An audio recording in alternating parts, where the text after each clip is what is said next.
Here tells the tale of the disappearance of Ichabod Crane, schoolmaster of Sleepy Hollow, the very same unfortunate Ichabod who encountered the ghost of a Hessian soldier whose body is buried in the town churchyard.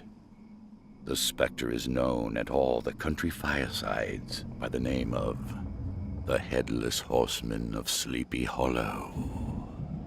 It was the very witching time of night that Ichabod pursued his travels homewards. No signs of life occurred to him, but occasionally the melancholy chirp of a cricket. All the stories of ghosts and goblins that he had heard now came crowding upon his recollection. The night grew darker and darker. A small brook crossed the road and ran into a thickly wooded glen. A few rough logs laid side by side served as a bridge over this stream. To pass this bridge was the severest trial. This has ever since been considered a haunted stream. As he approached, his heart began to thump. He summoned up all his resolution and attempted to dash briskly across the bridge. Ichabod jerked the reins, and his horse, Gunpowder, plunged to the opposite side of the road into a thicket of brambles, then dashed forward and came to a stand by the bridge with a suddenness that had nearly sent the schoolmaster sprawling over his head. Just at this moment, a splash by the side of the bridge caught the ear of Ichabod.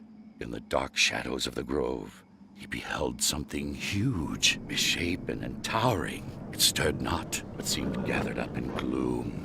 The hair of Ichabod rose upon his head with terror. What was to be done? To turn and fly, 'twas now too late. And besides, what chance was there of escaping ghost or goblin, if such it was?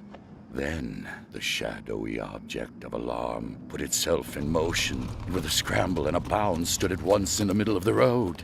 He appeared to be a horseman of large dimensions, and mounted on a black horse of powerful frame. Ichabod quickened his steed in hopes of leaving him behind. The stranger, however, quickened his horse to an equal pace. Ichabod pulled up and fell into a walk, thinking to lag behind. The other did the same. On mounting a rising ground, which brought the figure of his fellow traveler in relief against the sky, Ichabod was horror-struck on perceiving that he was headless. But his horror was still more increased on observing that the head, which should have rested on his shoulders, was carried before him on the pommel of his saddle. His terror rose to desperation. Away then they dashed through the thick and the thin, stones flying, sparks flashing at every bound. Ichabod's flimsy garments fluttered in the air as he stretched his long, lank body away over the horse's head in the eagerness of his flight.